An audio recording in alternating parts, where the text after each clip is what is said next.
उठ जा नालायक, सुबह के 8 बजने को है, तुझे एग्जाम नहीं देना क्या? थोड़ी देर और सोने दीजिए ना पापा। तू उठता है या फिर मैं तेरे ऊपर पानी फेंकूं? रोज गधों की तरह सोता रहता है, पेपर की कोई टेंशन ही नहीं है। और एक हमारा समय था जब हम पेपर में फेल होने के डर से रात भर पढ़ा करते थे, सो ही नहीं पाते थे। तो क्या आप उसका बदला मुझसे लेंगे? मैं 15 मिनट बाद उठ जाऊंगा, आप प्लीज जाइए, मुझे डिस्टर्ब मत कीजिए। इतना कहकर रौनक रजाई ढककर फिर से सो जाता है। तू ऐसा नहीं मानेगा, रुक मैं अभी पानी लेकर आता हूँ। बस फिर क्या था, इतना कहकर वो भागते हुए बाथरूम में जाते हैं और पानी की एक बड़ी सी बाल्टी लाकर रौनक के ऊपर फेंक देते हैं। पानी पड़ते ही रौनक झट से उठ जाता है। ये आपने क्या किया पापा? अब तो उठेगा नहीं तो यही करना पड़ेगा ना। वैसे थैंक्स डैड, आपके कारण ना अब मुझे नहाने की भी जरूरत नहीं पड़ेगी। चलिए अब आप माँ से बोलकर मेरे कपड़े निकलवा दीजिए, तब तक मैं ब्रश कर लेता हूँ। वैसे कल ना आप एक काम और करना, नहलाने के साथ साथ मुझे ब्रश भी करवा देना। ये ब्रश करने में ना मुझे बहुत आलस आता है। रौनक की बातों से अरविंद का मुंह खुला का खुला रह जाता है। वो अपनी पत्नी कमला के पास जाता है और रौनक की हरकतों के बारे में बताता है, जिसे सुन उसकी पत्नी हंसने लगती है। तुम अपने बेटे को समझाने के बजाय हंस रही हो। रौनक बच्चा है, धीरे धीरे सुधर जाएगा, आप क्यों उसके पीछे पड़े रहते हो? अभी नहीं सुधरेगा तो कब सुधरेगा? 10वीं क्लास में है रौनक, वो अब कोई बच्चा नहीं रहा। अरविंद की इतना बोलते ही वहां रौनक भी आ जाता है। क्या डैड, मैंने आपको एक काम दिया था, वो भी नहीं हुआ आपसे। अरे क्या हुआ बेटा? माँ, मैंने डैड से बोला था कि वो आपको बोलकर मेरे स्कूल की यूनिफॉर्म निकाल दे, लेकिन मेरे पीछे पड़ने के अलावा इनसे एक काम ढंग से नहीं होता। देख रही हो कमला, देख रही हो अपने लाडले को? अरे आप चुप रहिए जी। चलो बेटा, मैं तुम्हें कपड़े निकाल कर दे देती हूँ। बस ऐसे ही साल पर साल बीतते जाते हैं, लेकिन रौनक के रवैये में कोई बदलाव नहीं आता। वो पहले से भी ज्यादा आलसी और पूरी तरह अपने माता पिता पर निर्भर हो जाता है।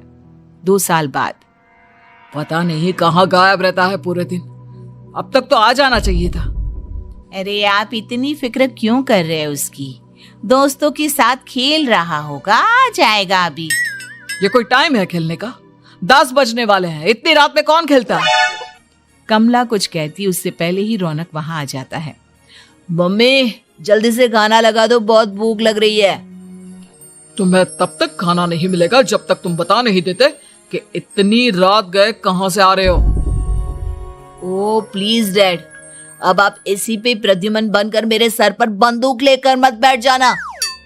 अपनी फालतू की बकवास बंद कर और बता कहां से आ रहा है। माँ अब समझाइए ना डैड को। बता देना बेटा, इनको भी तसल्ली हो जाएगी।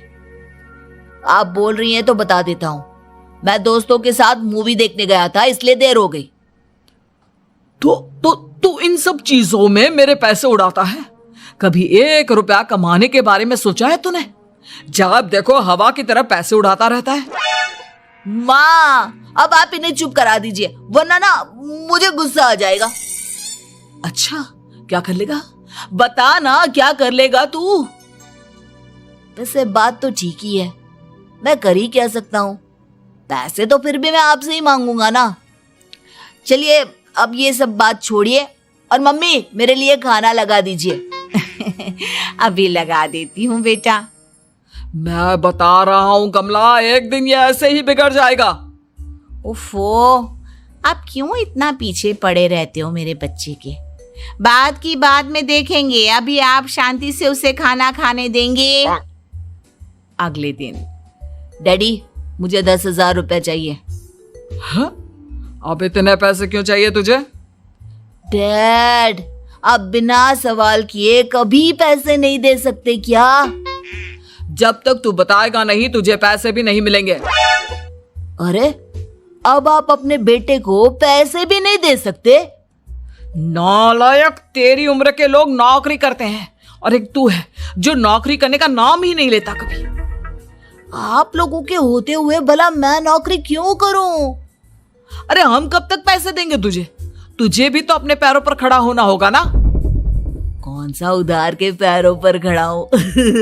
अपने ही तो पैरों पर खड़ा हूं मैं। इसी तरह रौनक दिन प्रतिदिन लापरवाह होता जाता है। उसकी लापरवाही को देखते हुए अरविंद और कमला अपने बेटे की शादी कराने का फैसला लेते हैं और 1 महीने के अंदर अंदर ही रौनक की शादी मेघा नाम की लड़की से करा देते हैं। शादी के कुछ दिन बाद, रौनक, मुझे एक अच्छी सी साड़ी चाहिए, आप ला दोगे ना? हाँ, क्यों नहीं। कितने तक की आती है साड़ी? यही करीब 5,000 तक की। तुम चिंता मत करो, मैं आज ही डैडी से पैसे मांगकर तुम्हारे लिए साड़ी ले आऊंगा। आप कब तक ऐसे ही अपने पापा से पैसे मांगते रहेंगी? कोई अच्छी सी नौकरी क्यों नहीं कर लेते आप? अरे डैड के होते हुए मुझे नौकरी करने की जरूरत ही क्या है? पर आप ऐसे कब तक उनसे पैसे मांगते रहेंगे? कुछ आपको अपने दम पर भी तो करना होगा ना। अब तुम भी बाकी लोगों की तरह मुझे ज्ञान देना शुरू मत कर देना। साड़ी चाहिए ना तुम्हें, मिल जाएगी बस। इतना कहकर रौनक अपने पिता से पैसे मांगने चला जाता है। डैडी, मुझे 5,000 रुपया चाहिए। अब 5,000 क्यों चाहिए तुझे? वो मेघा को साड़ी चाहिए थी। अरविंद आगे बिना कुछ कहे चुपचाप उसे पैसे निकाल कर दे देता है। कुछ दिन बाद, तुम्हें नहीं लगता कमला, रौनक हम पर पहले से भी ज्यादा डिपेंड हो गया है? मुझे तो अब उसके भविष्य की चिंता होने लगी है। कल को हमें कुछ हो गया तो वो क्या करेगा? काश तुमने पहले ये सोच लिया होता तो आज हमारा बेटा इतना लापरवाह नहीं होता। तब मुझे कहाँ पता था कि मेरा लाड प्यार उसे इतना बिगाड़ देगा कि वो इस हद तक लापरवाह बन जाएगा। कोई बात नहीं, अभी भी देर नहीं हुई। मुझे पता है उसे कैसे सुधारा जा सकता है। कैसे? अरविंद कुछ कहता उससे पहले रौनक वहां आ जाता है और पैसों के लिए हाथ फैलाने लगता है। डैड, मैं और मेघा बाहर घूमने जाना चाहते हैं। अरे वाह, ये आज सूरज कहाँ से निकला है? Dad please. अच्छा चलो अब मुद्दे की बात करो। मुझे अब 25,000 चाहिए। अब तुम्हें 1 रुपया भी नहीं मिलने वाला। अगर तुम्हें पैसों की इतनी ही जरूरत है तो कोई ढंग की नौकरी कर लो। मम्मी, आप कुछ कहिए ना डैड को। बेटा, वो गलत क्या बोल रहे हैं? ये सब हम तेरे भले के लिए ही तो कर रहे हैं। मम्मा, मैंने बताया ना आपको, मुझे नहीं करनी कोई जॉब वॉब। तो ठीक है, निकल जाओ हमारे घर से। तुम्हारे जैसे लोगों के लिए मैंने ये घर खड़ा नहीं किया है। जितना ये घर आपका है ना, उतना ही मेरा भी है। मैं कहीं नहीं जाने वाला। जाना तो पड़ेगा ही तुझे, क्योंकि अब मैं तेरा कोई भी खर्चा नहीं उठाने वाला। ठीक है, मत उठाइए मेरा खर्चा, मैं अपने दम पर भी जी सकता हूँ। तो बेशर्मों की तरह अब तक यहाँ क्यों खड़ा है? अपना सामान ले और निकल जाए यहाँ से। रौनक पैर पटकते हुए वहां से चला जाता है। घर से निकालना जरूरी है क्या उसे? बिना पैसों के कौन रखेगा उसे किराए पर? अगर उसका भविष्य सुधारना है तो हमें अपने दिल पर पत्थर रखकर ये कदम उठाना ही होगा। दोनों बात कर रहे होते हैं कि रौनक अपनी पत्नी के साथ एक बड़ा सा बैग लेकर घर से निकल जाता है, लेकिन घर से बाहर उसे कोई भी मुफ्त में अपने घर किराए पर नहीं रखता। अंत में थक हार कर वो फिर से अपने घर चला जाता है। क्या हुआ? थोड़ी देर पहले तो दहाड़ते हुए घर से निकला था, अब क्या हुआ? नहीं रखा ना किसी ने तुझे किराए पर? डैड प्लीज, मैं कुछ दिनों में कोई अच्छी सी नौकरी शुरू कर दूंगा। आप तब तक तो हमें रख लीजिए प्लीज। सुबह से रात हो चुकी है लेकिन कोई हमें रखने को राजी नहीं है। अब आप ही बताइए, इतनी रात को मैं मेघा को लेकर कहाँ जाऊंगा? ठीक है ठीक है, बहू की वजह से मैं तुझे घर पर रख रहा हूँ, लेकिन तू इस घर में एक बेटे की नहीं बल्कि एक किराएदार की हैसियत से रहेगा। 3 महीने है तेरे पास। इन 3 महीनों के अंदर अंदर मुझे तेरी पहली तनख्वाह हाथ में चाहिए, समझ गया? पक्का डैड, इन 3 महीनों के अंदर अंदर तो कोई बढ़िया सी नौकरी ढूंढ ही लूंगा मैं। ऐसे ही धीरे धीरे समय बीतने लगता है और अरविंद के दिए 3 महीनों में से 2 महीने बीत चुके होते हैं। पापा जी ने हमें 3 महीने दिए थे, जिसमें से 2 महीने तो बीत चुके हैं। अब ये आखिरी महीना बचा है। अरे तुम चिंता मत करो, आज मेरा ना 2 जगह इंटरव्यू है, दोनों में से कहीं ना कहीं तो जॉब लग ही जाएगी। अच्छा, all the best. Raunak interview के लिए निकल जाता है, जिसके बाद शाम में रौनक घर आता है। कैसा गया इंटरव्यू?